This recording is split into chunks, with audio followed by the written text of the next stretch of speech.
Well, it's 6 o'clock. Well, about 5 to 6. I was up at 3 again. Went to bed about probably about 10 half 10. I started getting my meds at half 8 because I don't want to deal with fucking night staff, as you well know. But I've started watching repair videos, mechanical repair videos on minis again. Why? Because I've been started looking at minis. I've got a item to sell. If it sells, then I'll have the money to buy another car. But this time I'll have to multi-car insurance it, because I can't have all these minis without insurance. MOT's fine, you can sawn it, but insurance and tax, not tax, sorry, insurance and, well, just insurance. Yeah, I need to keep them insured, and I can't ask somebody else to do it. So, hopefully, I'll get about 800 quid for this item. I don't know, 500 would do it, but I just need to start putting some money together to start building what I want to build. I've got to buy storage for the cars whilst I fix them. But I don't want to do the mechanics again. I'd rather give that to a professional and pay for the insurance. So I'm hoping that the first one that I bought goes through the MOT, because it had a lot of work done to it. It just had a overheating problem, which I think I've solved. It's what was it? Thermostat. Yeah, the thermostat. And now it's the starter motor. But I bought all the items, the parts, so hopefully we can do a quick job on those and get it back through the MOT, because I've got to drive halfway across the country to the other car.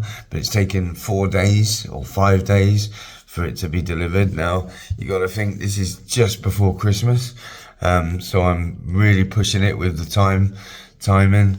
I managed to get the insurance to deal with the inspection of the car, because the Muppet that put it together before I bought it, God knows how it went for an MOT, but the Muppet who put it together put the brakes on backwards, nearly killed me when I was test driving the car for like 200 mile. Nearly killed me on the first test drive, which was just driving it from buying it to 3 junctions on the M4 from Bristol to Swindon. So yeah, they didn't pin the wheel bearing, and the wheel bearing popped out of the drive shaft popped out of the engine block. So if it hadn't have been for the wheels being on tight, it's quite possible that the wheel could have come off at 70 mile an hour. So I can't remember the name of the garage. I'm not going to give them publicity, but maybe later on when I might have even done it in a video when I bought the car. But yeah, the the fucking wheel nearly came off, which, talk about praying. I drove it 200 mile. I got it back to literally 5 minutes away from my house. I went out and bought some weed, came back, and the car fucking broke down in the street of my friend's house, blocking someone else's drive. You know the story. So yeah, I was very lucky not to die driving at 70 mile an hour, which I've crashed before, but driving on the motorway with a wheel coming off, that's a completely different situation. I would hate to think the carnage that would have caused driving towards London. So very lucky there. Somebody was looking out for me, a guardian angel or an old relative or grandma, grandpa, or granddad. So anyway, I'm looking at videos again. I don't want to do mechanics. I do want to do the body work and focus on that. That's my passion, polishing. And then I got into repairing scratches and painting as well. I'd like to get into airbrushing. I bought all the equipment over the few years, so I've got some good equipment to use. I'm going to be doing vinyl graphics, and this other one, it's easy. I could fix it right there and there, right there. Buying the car. I mean, I could literally buy the car and sell it back to the person from fixing it.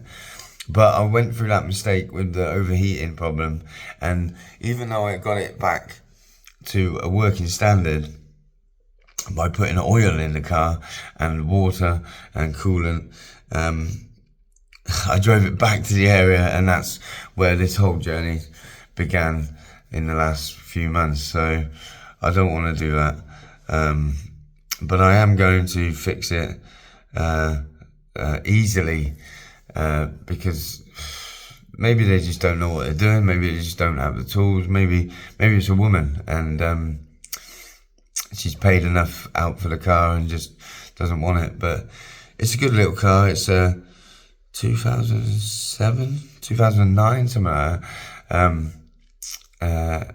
Mini Cooper, and it's got blacked out lights, and it looks like a good little car. So I need to get 300 quid if they put the exhaust on, and I do want them to put the exhaust on, but do I really want to trust somebody else to do work like that? It sounds like it might be a mechanic, so I might contact them today, being Saturday. It's a good day to tell them that they might have sold their car just before Christmas, but they have to wait until I can get out and do it. So we're going to pray today that we get out and hopefully start this ball rolling again. I don't think I'm going to sell my item before Christmas, so maybe a New Year gift for somebody. It's a lot of money, you know. I'm asking for like 500 to 800 quid.